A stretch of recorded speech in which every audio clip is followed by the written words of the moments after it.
Rayalaseema lift ఇరిగేషన్పై Chandrababu Revanth Reddy కుట్ర పన్నారని ఆరోపించారు మాజీ మంత్రి అంబటి రాంబాబు. తెలంగాణ సీఎం రేవంత్ రెడ్డి వ్యాఖ్యలపై చంద్రబాబు సమాధానం చెప్పాలని డిమాండ్ చేశారు.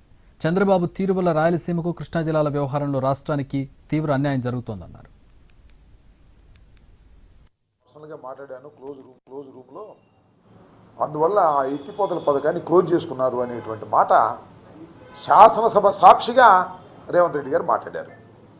దీన్ని బట్టి అర్థమవుతున్నది ఏమిటంటే రాయలసీమకు చెందవలసినటువంటి నీరుని మనకు రావాల్సిన వాటా ప్రకారమే ఇద్దరు కలిసి రాయలసీమకు అన్యాయం చేసేటటువంటి కార్యక్రమానికి ఇవాళ చంద్రబాబు నాయుడు గారు రేవంత్ రెడ్డి గారు కుట్ర చేశారనేది చాలా స్పష్టంగా అర్థమవుతున్నటువంటి అంశం.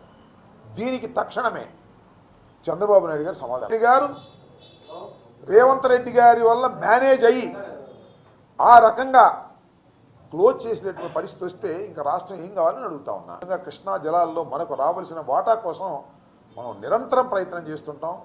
తెలంగాణ వాళ్ళు వాళ్ళ పనిని వాళ్ళు చేసుకుంటుంటారు.